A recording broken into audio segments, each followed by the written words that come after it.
Season start करने से पहले मैं आपको एक केस स्टडी दिखाना चाहता हूं। बहुत ही इंटरेस्टिंग केस स्टडी है। आई होप कि आपको बहुत ही अच्छा लगेगा ये देखकर, है ना। तो मैं स्क्रीन शेयर करता हूं और आपको उस केस स्टडी के बारे में बताता हूं कि जो काफी इंटरेस्टिंग है। Wait for 2 seconds. Well, example लेते हैं कि अगर आपने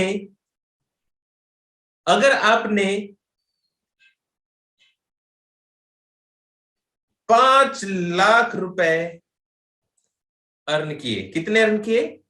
5 लाख रुपए अर्न किए। तो आप इस पैसे का क्या करेंगे? आप इस पैसे का क्या करेंगे? जनरली लोग क्या करते हैं? अगर मैं हूं, आप हो, तो आप इन पैसे का करते क्या है? हम सीधा सच जाते हैं बैंक के पास और इस पैसे को डिपॉजिट कर देते हैं। राइट, हम इस पैसे को डिपॉजिट कर देते हैं। अब बैंक क्या करती है? बैंक हमें इसी पैसे का इंटरेस्ट निकाल के देती है एनुअल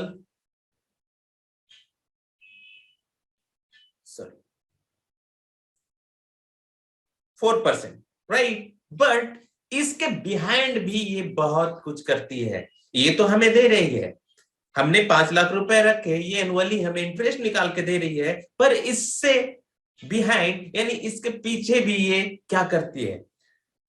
मान के चलते हैं सोनू बैंक के पास आता है और बोलता है कि मुझे लोन की जरूरत है। राइट, लोन की जरूरत है। ये लोन अप्लाई करता है। ये क्या अप्लाई करता है? लोन अप्लाई करता है। देन बैंक इसको वेरीफाई करने के बाद 5 लाख में से 3 लाख का लोन इसको दे देता है। क्या करता है बैंक? कि हमने जो पैसा रखा है, ये पैसा हमारा पैसा है, हमने जो बैंक में पैसा रखा है, इस पैसे को वो लेंड कर देता है, यानी लोन दे देता है सोनू को। देन क्या हो गया? सोनू के पास 3 लाख रुपए। अब हम अपने मोबाइल में, हम अपने मोबाइल के अकाउंट में, यानी मोबाइल एप्लीकेशन, मोबाइल ऐप में ओपन करते हैं बैंक। मोबाइल ऐप में बैंक ओपन करते हैं और देखते हैं। तो हम देखते हैं तो हम ये पाते हैं कि हमारे पास 5 लाख रुपए है, पर वो एक्चुअली में है क्या? ये एक्चुअली में बैंक द्वारा दिए गए डिजिट्स है। क्या है? डिजिट्स।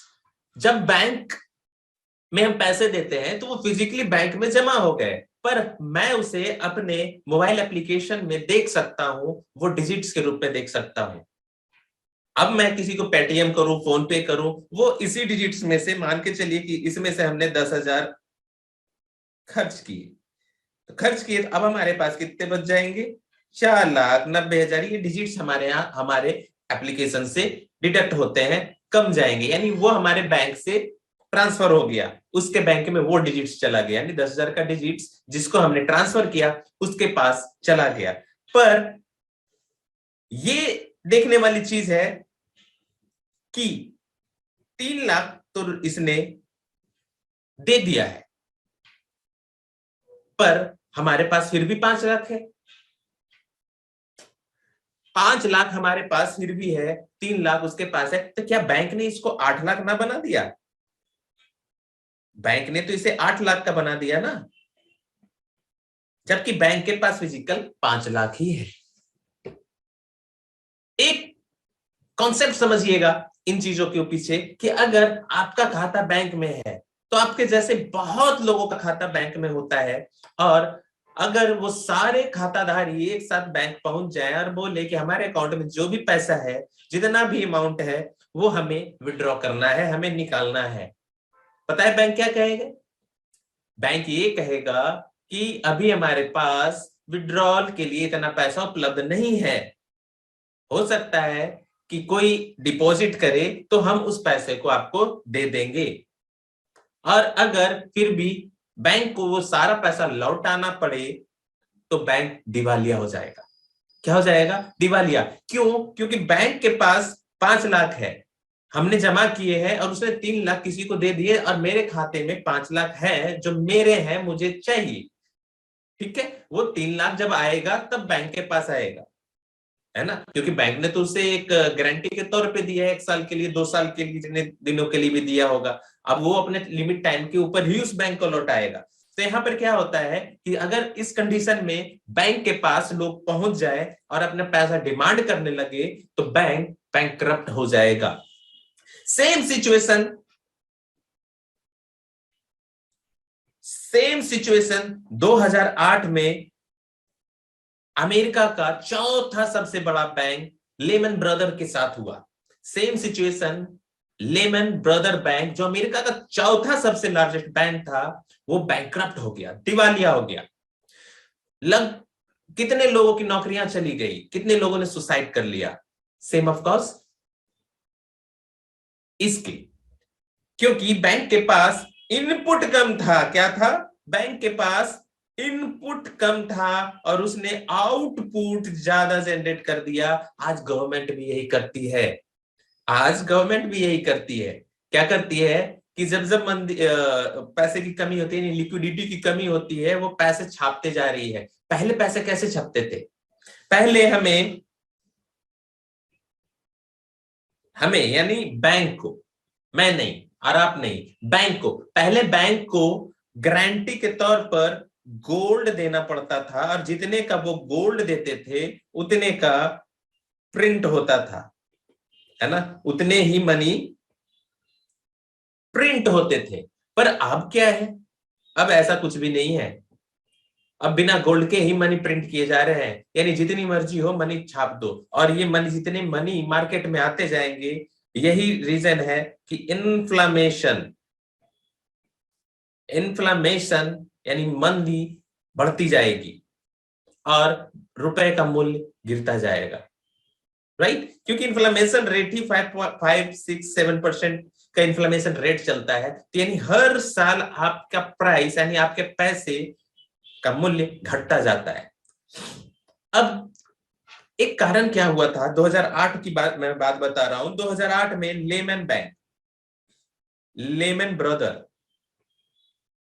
लेमन ब्रदर बैंक जो अमेरिका का चौथा लार्जेस्ट बैंक था, तो वो दिवालिया हो गया। तो लोगों को प्रॉब्लम समझ में आई कि ये पैसे कंट्रोल किए जाते हैं, जब जरूरत हो तो ज्यादा बना दिए जाते हैं, यानी उसको वो बना रहे हैं, अपने इंड से उसको बढ़ा रहे हैं, घटा रहे हैं, यानी इसको कोई कंट्रोल कर रहा है। अगर हमारा पैसा कोई कंट्रोल कर रहा है और उसने आज बोल दिया, जैसे आपके पास 2000 के नोट हो, है ना, और आज बोल दे कि ये 2000 के नोट अब नहीं चलेंगे, इसकी वैल्यू क्या हो जाएगी? जीरो हो जाएगी। इसकी वैल्यू जीरो हो जाएगी। देन मनी क्या होती है? मनी के पास एक वैल्यू होती है ना, मनी का एक अपना वैल्यू होता है। जैसे गोल्ड को ले लीजिए, गोल्ड के पास एक वैल्यू है ना। कोई बोल दे कि गोल्ड बंद हो गया, ऐसा हो नहीं सकता, है ना, कि गोल्ड का अपना एक वैल्यू है, मूल्य है, यानी जिस भी वस्तु का मूल्य हो वो मनी कहला सकता है ना, यानी वो मनी कहलाता है, कहला सकता ही नहीं है।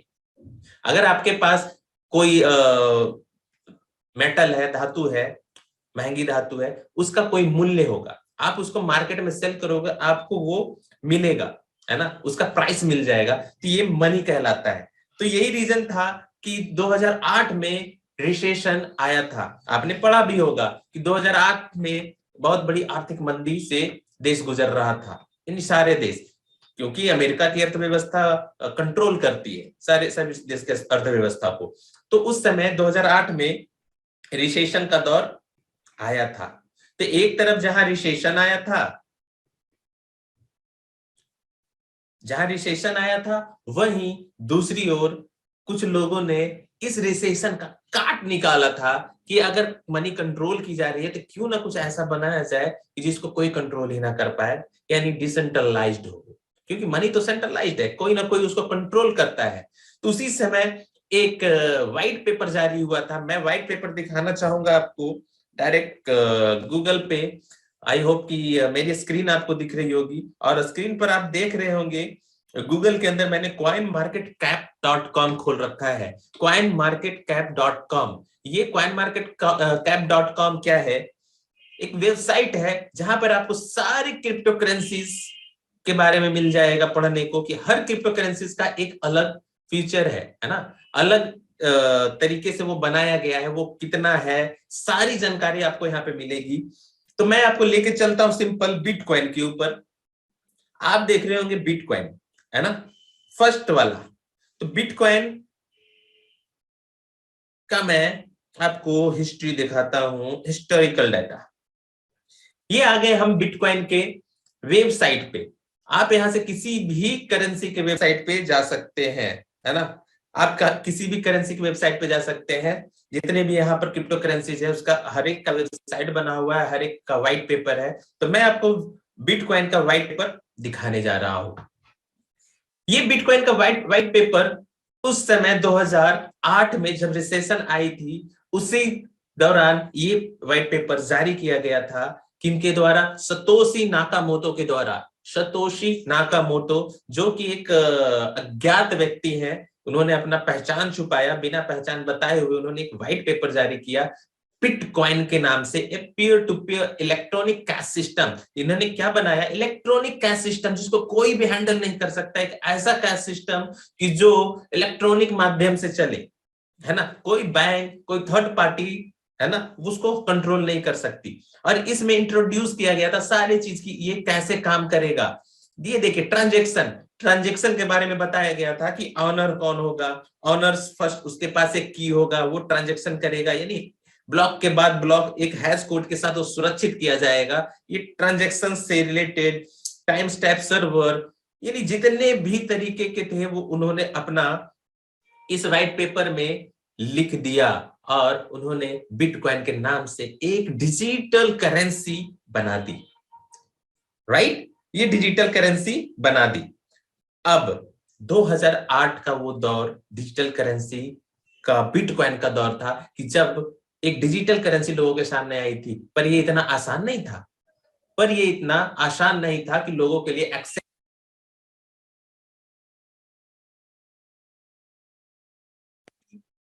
सॉरी सॉरी फॉर इनकन्वीनियंस, पर लोगों के लिए इतना आसान नहीं था कि वो इन चीजों को एक्सेप्ट कर ले, है ना, क्योंकि एक तो बैंक के ऊपर से भरोसा उठा था और ऊपर से दूसरा डिसेंट्रलाइज सिस्टम अगर भाग गया तो जिसको कंट्रोल कर रहा है कोई, उसमें तो नुकसान हो गया लोगों को, और जिसको कंट्रोल ही ना करे कोई, उसका क्या होगा, है ना। तो देन मैं आपको अगेन लेके चलता हूं बिटकॉइन पे। तो 2008 में जब ये बिटकॉइन आया था, तो 2008 मैं आपको दिखाता हूं इसका।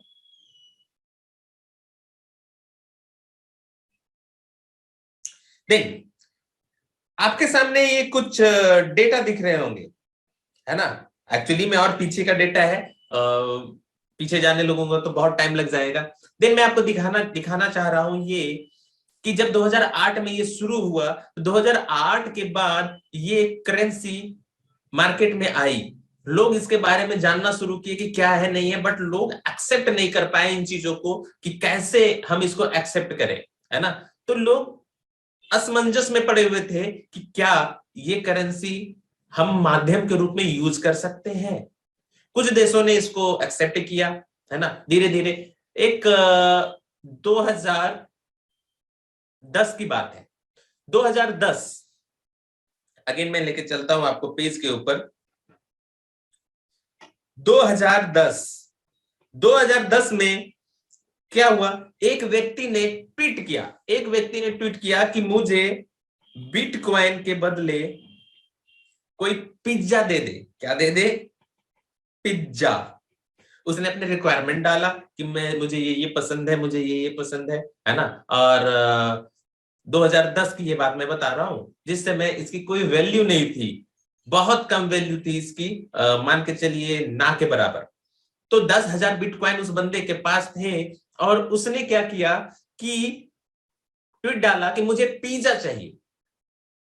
पर मजे की बात यह है कि 4 दिन के बाद उसके पास उसने दोबारा से एक मैसेज डाला कि मैं बहुत खुश हूं कि मैंने 10,000 बिटकॉइन में 2 बड़े पिज्जे, 2 बड़ा पिज्जा मंगवाया है, मैं बहुत खुश हूं, बहुत खुश। ये उस समय की बात है। पर सोचिए कि आज के समय में अगर वो बंदा उस पोस्ट को देखता होगा तो उसको क्या फीलिंग आती होगी।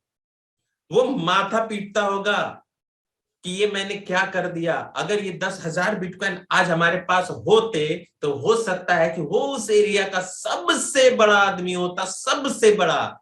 क्योंकि आपको पता है कि आज एक बिटकॉइन की कीमत करीब, आज के डेट में मैं बता रहा हूं, आज जब वीडियो बना रहा हूं तो आपके सामने है, एक बिटकॉइन की कीमत 41,035 यानी 41,035 रुपीज, सॉरी डॉलर है, रुपीज नहीं डॉलर। देन अगर इसको मोटा मोटी जोड़ा जाए तो 35 लाख के आसपास, यानी 35 लाख रुपए, और वो 10,000 बिटकॉइन, यानी 3.5 करोड़ का पिज्जा खाया है उसने। उस दिन को लोग बिटकॉइन पिज्जा डे के नाम से भी जानते हैं। आप अगर सर्च करोगे गूगल पर बिटकॉइन पिज्जा डे, यानी 2010 22 मई अप्रोक्स टाइम था। आई होप कि सही हो, मैं क्लियर नहीं हूं, आप प्लीज सर्च करना, वो आ जाएगा। 22 मई का वो डेट था जब उसने वो पिज्जा खाया था, मंगवाया था, उनके पास पहुंचा था, राइट। तो आज के डेट में ये 35 लाख है। 2010 में इसकी वैल्यू ना के बराबर थी, यानी अप्रोक्स 0 पॉइंट समथिंग 1 2 या ऐसे कुछ कुछ भी होगा, है ना। मैं कंफर्म नहीं हूं 2010 के बारे में कि 2010 में एग्जैक्टली क्या थी, है ना। पर इतना कंफर्म हूं कि 2010 इंड होते होते 20 रुपए का एक बिटकॉइन हो चुका था। और 2021 में ये 60,000 डॉलर यानी लगभग 52 लाख रुपए को टच कर चुका था, 52 लाख रुपए को टच कर चुका था। और अभी करंट में ये 35 लाख का चल रहा है एक बिटकॉइन। तो इससे लोगों के मन में ये चीज तो आई, लोगों ने एक्सेप्ट किया इसे। क्यों? क्योंकि ये बहुत बड़ी प्रॉब्लम का सॉल्यूशन था। अब प्रॉब्लम क्या थी? प्रॉब्लम ये थी कि एक करेंसी, जैसे हम अगर लेके चलते हैं मीडियम, अगर मैं मीडियम के बारे में बात करूं तो पहले जब हम स्टार्टिंग के दौर में, अगर मैं चला जाऊं बहुत पीछे, है ना, तो पहले चलता था हमारे पास बार्टर सिस्टम। बार्टर सिस्टम मतलब इसको हम एक्सचेंज सिस्टम भी बोलते थे। एक्सचेंज सिस्टम यानी आपके पास अगर चावल है, ठीक है, आपके पास अगर चावल है तो आप हमें चावल दे दो, और इसके पास वीट है तो ये आपको वीट दे देगा। पर प्रॉब्लम कहां आती थी कि अगर मुझे चावल ही चाहिए, ठीक है, चावल ही चाहिए या फिर वीट ही चाहिए, तो ही मैं अपना सामान आपको दूंगा। प्रॉब्लम यहां पर आने लगी। तो उस समय मीडियम के रूप में सिक्के लाए गए, कॉइन्स लाए गए, गोल्ड्स के रूप में भी आए, सिल्वर के रूप में भी आए, फिर धीरे धीरे करके वो करेंसी के रूप में आए, है ना, फिर डिजिटल करेंसी भी बन गए। तो ये माध्यम थे उनके बीच में कि अगर आपको मान के चलिए कि ये पेंसिल है, ये पेंसिल के बदले में मुझे एयरपोर्ट चाहिए, है ना। पर अगर आपको पेंसिल के बदले एयरपोर्ट चाहिए तो ठीक है, अगर अगले को भी पेंसिल की जरूरत है तो वो एक्सचेंज हो जाएगा, राइट। पर अगर इस बंदे को पेंसिल नहीं चाहिए इसको चाहिए आईफोन, कि नहीं मेरे पास मुझे आईफोन चाहिए तो मैं अपना एयरपोर्ट दूंगा। तो यहाँ पर मीडियम काम नहीं करता था एक्सचेंज सिस्टम, यहाँ पर प्रॉब्लम होने लगी लोगों को कि एक्सचेंज करने में। और दूसरा सबसे बड़ा कारण था कि जब आप अगर आपके पास नहीं हुआ तो आप दूसरे शहर में गए, जो चीज आपको चाहिए था वो दूसरे गांव दूसरे शहर जाकर लाना पड़ता था, तो वो आपके कंधे पे उठाकर बोरा, अगर गेहूं लेके जाना, गेहूं है आपके पास, उसके बदले में कुछ चाहिए तो दूसरे गांव जा रहे हैं तो गेहूं का बोरा उठाकर लेकर जाना आना, ये ट्रैवलिंग का सबसे बड़ा प्रॉब्लम था कि ले जाने और लाने में। तो उसी लिए धीरे धीरे कॉइन्स आए, गोल्ड आए, सिल्वर आए, करेंसीज में भी आए यानी पेपर नोट्स, फिर आपको प्लास्टिक नोट्स जिसको एटीएम, क्रेडिट कार्ड, ये सारे प्लास्टिक नोट्स आए। फिर उससे एक ऊपर चले गए हम लोग डिजिटल में, इलेक्ट्रॉनिक माध्यम में चले गए। और उसके बाद की करेंसी है क्रिप्टो, क्रिप्टो करेंसी, राइट। तो क्रिप्टो करेंसी प्रॉब्लम का सॉल्यूशन था। अब प्रॉब्लम का सॉल्यूशन क्या था, हमने बताया कि लोगों का भरोसा बैंकों के ऊपर से उठता चला गया कि हमारे पैसे को कोई होल्ड ना करे और पूरे वर्ल्ड में एक प्राइस हो, क्या हो, सेम प्राइस। इसलिए भी इसका चलन ज्यादा हो गया। अगर आपने इंडिया में अगर आपने इंडिया में एक बिटकॉइन खरीदा तो ये प्राइस आपको पूरे वर्ल्ड में सेम है। चाहे आप अमेरिका चले जाओ, दुबई चले जाओ, कनाडा चले जाओ, नाइजीरिया चले जाओ, लंदन चले जाओ, कहीं भी चले जाओ, आपको एक इस बिटकॉइन का प्राइस वहां से मिलेगा। तो अब क्या हो गया कि अगर आप इंडियन इंडियन करेंसी को लेकर जाते थे तो एक्सचेंज कराना पड़ता था बॉर्डर पे। अगर आप सॉरी अगर आप अमेरिका गए तो डॉलर में, दुबई गए तो बहत में, है ना। तो कहीं ना कहीं जहां भी जाते थे वहां की करेंसी से हमारी करेंसी का को एक्सचेंज करना पड़ता था और फिर हम उस करेंसी को यूज करते थे। तो ये एक मीडियम के रूप में क्रिप्टो करेंसी का जन्म हुआ है। तो आई होप कि यहां तक आपको क्लियर होगा कि क्रिप्टो करेंसी क्यों बना, है ना। देन मैं नेक्स्ट वीडियो में आपको कुछ टॉपिक्स हैं वो मैं अभी बता देता हूं जो हम नेक्स्ट वीडियो में कवर करेंगे और स्टेप बाय स्टेप सीखेंगे कि क्रिप्टो करेंसी में की संभावनाएं, कि क्या भविष्य में इसकी संभावनाएं हैं, कैसे हम इसमें इनकम जनरेट कर सकते हैं। तो उससे पहले हम सीखेंगे कि क्रिप्टो करेंसी है क्या, है ना। अभी तक तो हमने सीख लिया कि क्रिप्टो करेंसी कैसे बना, देन क्रिप्टो करेंसी बना कैसे और उसका यूज क्या है, ये सारी चीजें अभी हम सीखेंगे नेक्स्ट वीडियो में। और हाँ, अगर अभी तक आपने चैनल सब्सक्राइब नहीं किया है तो इसको जल्दी से सब्सक्राइब कर ले, क्योंकि ये पूरा एजुकेशनल वीडियो आपके लिए बनाया जा रहा है ताकि आप अवेयर रहे मार्केट से, मार्केट में चल क्या रहा है, राइट। तो जल्दी से सब्सक्राइब कर ले और बेल बटन को भी क्लिक कर दे ताकि नेक्स्ट आने वाले सारे वीडियो आप तक पहले पहुंच पाए। थैंक यू सो मच, धन्यवाद। और वीडियो को लाइक करना ना भूले।